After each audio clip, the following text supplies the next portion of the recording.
Notre invitée ce matin, Marine Le Pen, bonjour. Bonjour. Merci d'être avec nous. Vous êtes peu exprimée depuis dimanche soir. Vous êtes là ce matin sur RMC BFM TV. On va regarder l'actualité nationale et nous parlerons d'Europe ensuite. L'UMP, est-ce que vous vous frottez les mains ce matin ?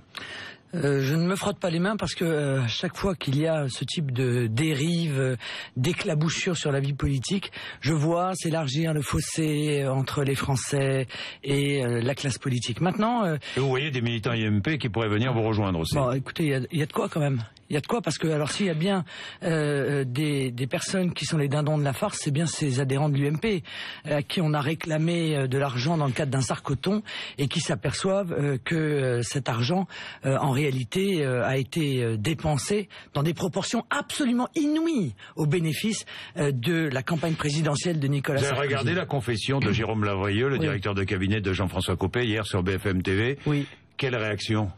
Pas de la compassion en tout cas, ça c'est sûr. Moi je ne marche pas dans ce type de choses. C'est pas que j'ai pas de cœur, hein. C'est que je crois que tout ça est un vaste cinéma.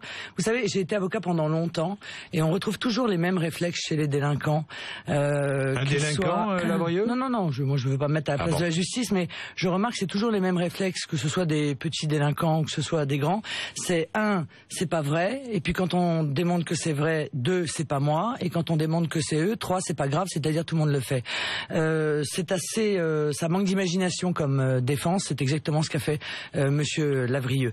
La réalité de cette affaire, c'est que Nicolas Sarkozy a dépensé le double du plafond légal de dépenses de la campagne présidentielle. Ça veut dire, si les faits sont avérés, qu'il a triché. Ça veut dire que la régularité de l'élection est mise en cause. Ça veut dire que la légitimité du résultat du premier tour est mise en cause. C'est scandaleux. Vous imaginez une triche à une échelle industrielle, car 23 millions d'euros de dépenses supplémentaires, que personne ne vienne me dire que ni le patron de l'UMP n'était au courant, ni le candidat n'était au courant. Vous les mettez en cause ce matin. Mais écoutez, ils étaient au courant pour vous. C'est juste impossible. Et je vous dis cela avec la double casquette de présidente d'un mouvement politique et de candidate à l'élection présidentielle. Donc, ils étaient au courant, vous les mettez en cause ce matin. Vous voulez dire quoi ? Écoutez, vous voulez dire que vous remettez en cause le résultat de l'élection présidentielle de 2012 ? Mais ce résultat, la légitimité de cette élection ? Mais Monsieur Bourdin, de fait, elle est remise en cause. À partir du moment où on n'a pas respecté les règles du jeu, à partir du moment où un candidat s'est autorisé à dépenser en trichant, en faisant prendre en charge par le mouvement politique la moitié de ses dépenses, ça montrait les dépenses de Nicolas Sarkozy à 40 millions d'euros. Oui, mais que 40 faites-vous ? millions d'euros. En cause la légitimité. Moi, j'ai fait une campagne présidentielle à 9 millions d'euros. Oui. Vous imaginez ? Mais il y a des limites, de toute façon, fixées par la loi. Voilà. Marine Le Pen. Et il a doublé ses limites. Vous remettez en cause cette élection présidentielle. Vous la remettez en cause, mais vous n'irez pas plus loin. Comment faire ? Que faire ? Mais rien. Ne rien faire. Constater qu'il y a que... Remise en cause morale. Constater que aujourd'hui, oui, si les faits sont avérés, et je crois très honnêtement que les éléments sont tout de même extrêmement sérieux, après l'aveu d'abord de Big Malion, deuxièmement de Monsieur Lavrieux, je dis que Nicolas Sarkozy est totalement disqualifié. Voilà. Déclaration de Brice Hortefeux, l'un des plus proches, sinon le plus proche de Nicolas Sarkozy. Il assure que l'ex-chef de l'État est très mécontent de voir son nom associé à la curieuse actualité autour de Big Malion. Voilà la déclaration. Ça vous fait rire, hein. Mais je sais même plus comment réagir face à une déclaration telle que celle-là. Enfin, écoutez, des gens arrivent et avouent que le candidat Nicolas Sarkozy a triché avec les règles de fonctionnement de notre démocratie, s'est accordé une campagne présidentielle qui a coûté le double de celle de son adversaire socialiste et le quadruple du plafond remboursable. Et ce, en violation totale de toutes les règles de financement, et on vient nous expliquer qu'il est très bien content que son nom soit associé, mais il est le centre de cette affaire. Il est le pilier de cette affaire. C'est sur ses ordres. Il ne peut pas en être autrement que ces dérives financières ont été organisées. Bien, oublions l'UMP, passons à François Hollande qui était hier soir à la télévision. Vous n'avez pas réagi derrière. remarquez, vous étiez ce matin sur RMC BFM TV, la réforme territoriale, il a répété qu'il allait l'engager rapidement, réduction du nombre de régions, suppression des conseils généraux. Vous êtes favorable à cette réforme? D'abord, permettez-moi de vous dire ce que je pense de cette allocution, qui était stratosphérique. Je veux dire, stratosphérique. C'est-à-dire? Voilà, un président de la République qui prend la parole pour ne strictement rien dire. Pour dire que, d'abord pour insulter un quart des électeurs de dimanche, ce qui est tout de même assez étonnant en les traitant d'extrême droite. Un quart des votants, oui. Un quart des votants, ce qui est tout de même relativement étonnant.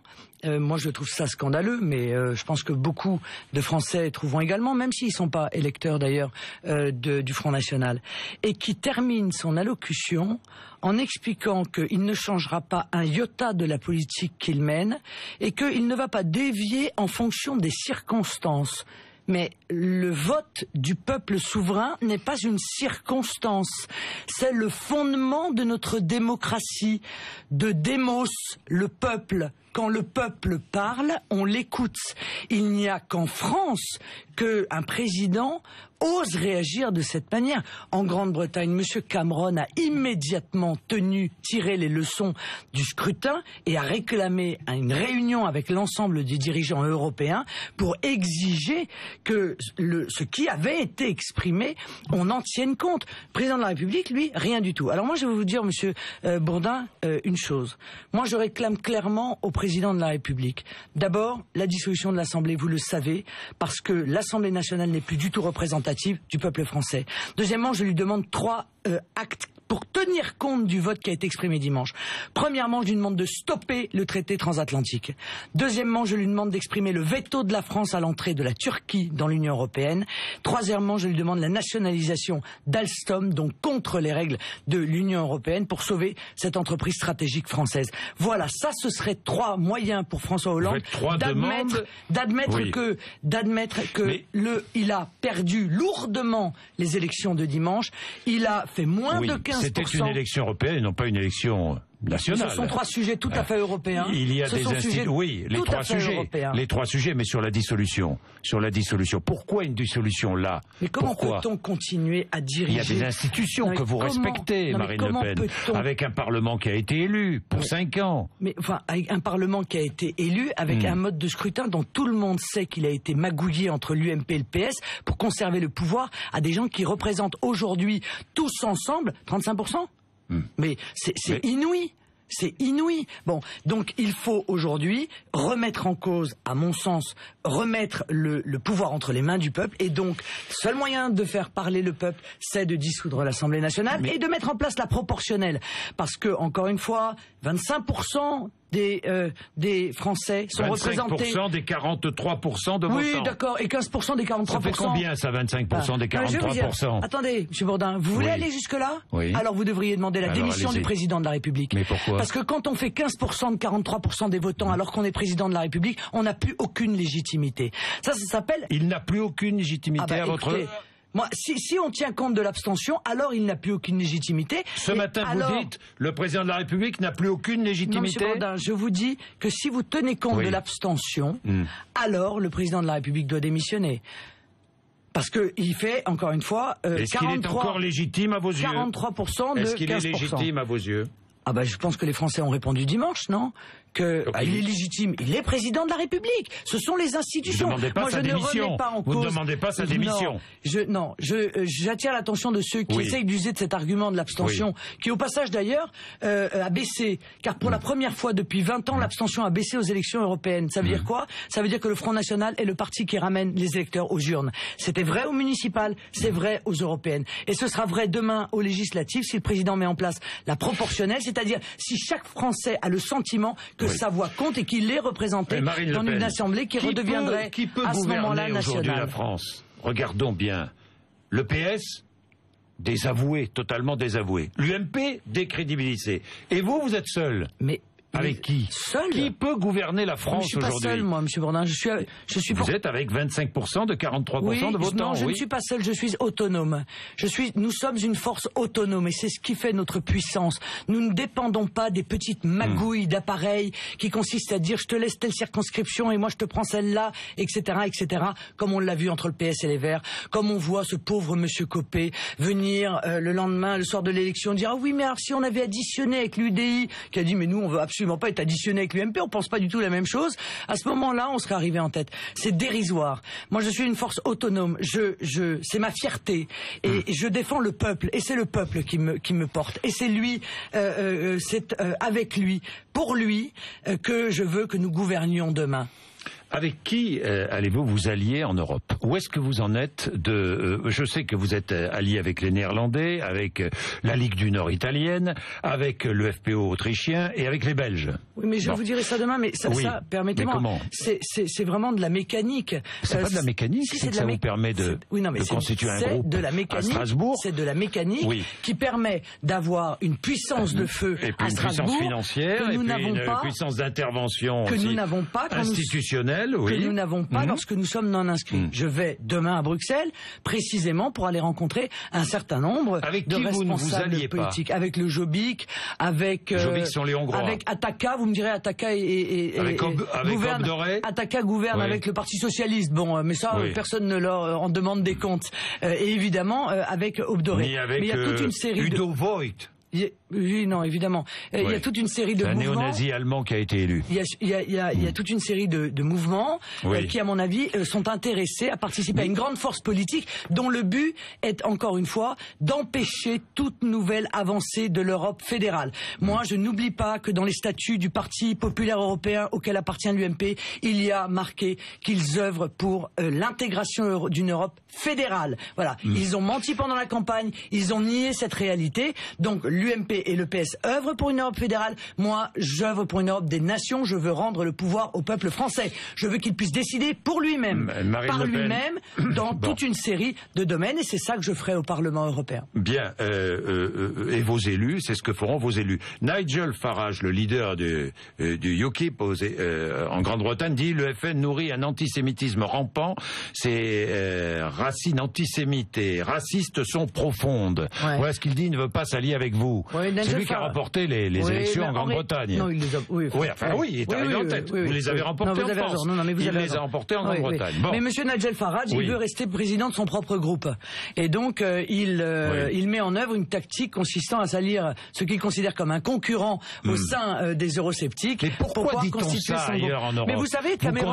Pourquoi est-ce qu'on dit ça concernant votre mouvement? Mais parce que c'est tellement facile d'utiliser cet argument. Pourquoi Monsieur Cameron dit de Monsieur Nigel Farage que son parti est un ramassis d'ivrognes et de racistes? Voilà, parce que c'est la seule argumentation de la vie politique aujourd'hui.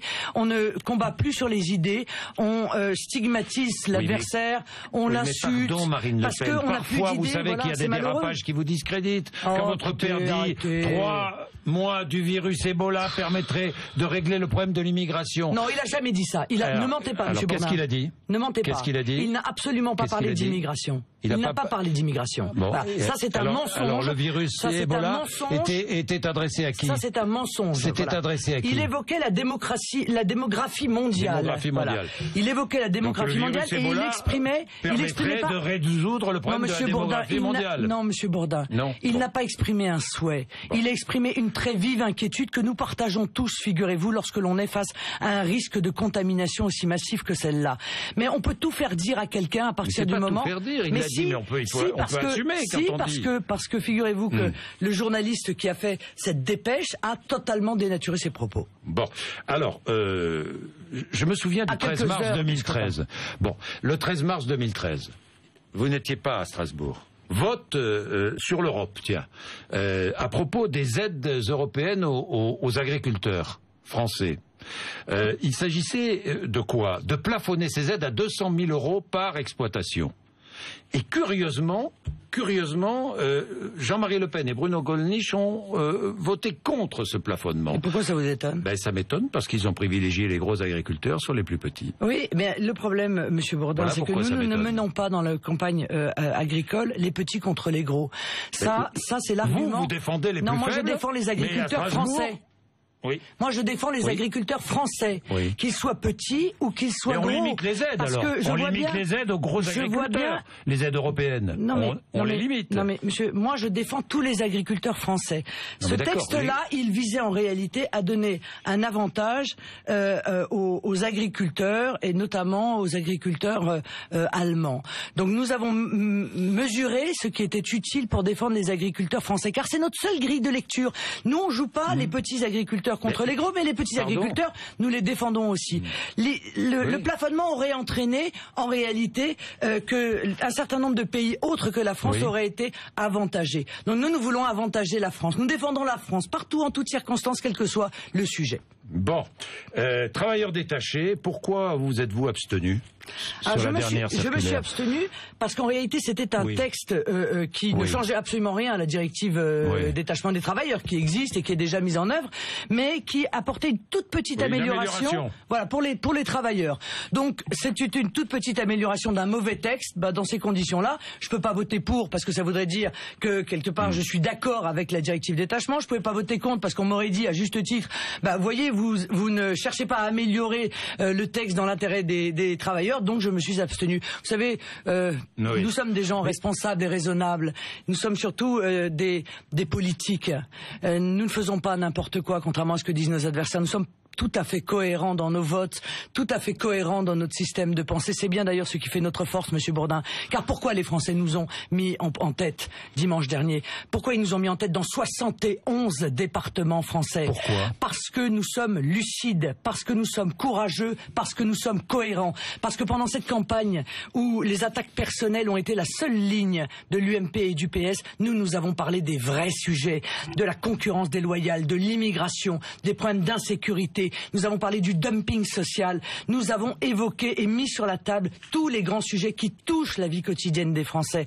Eh bien, nous en avons été récompensés et nous continuerons à le faire. Et la vie quotidienne des Français, c'est quoi? C'est le pouvoir d'achat. On le sait, évidemment. C'est les Français qui n'arrivent pas à boucler leur fin de mois. Oui, parce qu'il y a c'est à cela que vous êtes adressé. Oui, mais avant tout. Mais parce qu'il y a 8 millions de chômeurs. Oui.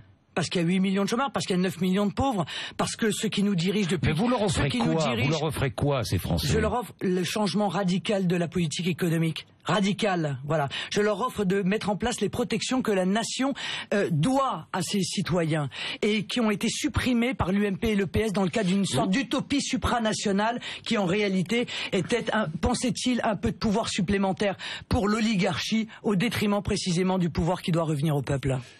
C'est quoi cette histoire d'une élue Front National contrainte de laisser son siège à un homme? C'est totalement faux, ça. C'est totalement faux. Moi, j'ai demandé, Joël Bergeron. Moi, j'ai exprimé le désir que Madame Bergeron démissionne pour une raison très simple. Elle était en deuxième position sur la liste dans l'Ouest. C'est qu'une semaine avant l'élection, elle a déclaré qu'elle était pour le droit de vote des étrangers. Exact. Je pense que c'est incompatible. Aux élections locales. Oui, mais je pense que c'est incompatible avec le statut d'élu du Front National. Donc, si elle est respectueuse de son électorat, alors elle est en désaccord avec un point essentiel du programme du Front National, alors il faut qu'elle démissionne. Ça n'a strictement rien à voir avec la parité. Rien à voir. Cela a été décidé avant les élections, dit-elle. Moi, je ne pensais pas qu'ils le mettraient en pratique. Je suis choqué. Leur philosophie n'est plus la mienne. Avant les élections et après qu'elle ait sorti ses propos. Qu'elle m'a imputé en plus de surcroît. Parce qu'elle a dit, oui, je crois que Marine Le Pen aussi, elle est d'accord. Oui. Bon, voilà. Non, c'est pas possible, ça. C'est pas possible. Là, pour le coup, on travaille les électeurs. Dites-moi, mais que vont faire vos députés européens là-bas? Ils vont se battre. Ils vont se battre, c'est-à-dire? Ils vont se battre. Ils vont, par exemple, s'opposer au traité transatlantique. Voilà, que le PS veut accélérer. Ils vont s'opposer à tout nouveau transfert de souveraineté du peuple vers l'Union européenne. Ils vont s'opposer à toute nouvelle politique d'austérité telles qu'elles sont réclamées en permanence par l'Union européenne dirigée par Madame Merkel. Ils vont défendre la France. Ils vont être d'ailleurs les seuls. Vous serez candidate en 2017. Ils vont être d'ailleurs les seuls défenseurs de la France. Vous serez candidate en 2017. Sauf si le mouvement décide de soutenir quelqu'un d'autre, mais a priori je le serai. Oui, pourquoi? Vous serez candidate en 2017. Vous pensez que vous serez élu en 2017 ? Je pense qu'il est possible que je sois élu, oui. Je pense que les Français, parce qu'il y a une immense prise de conscience aujourd'hui, il y a une aspiration à la liberté, une aspiration à retrouver la souveraineté et la démocratie, et je pense être la seule candidate qui porte ce projet dans l'ensemble de la classe politique française. Merci Marine Le Pen, 8h56, BFM TV, RMC. Merci.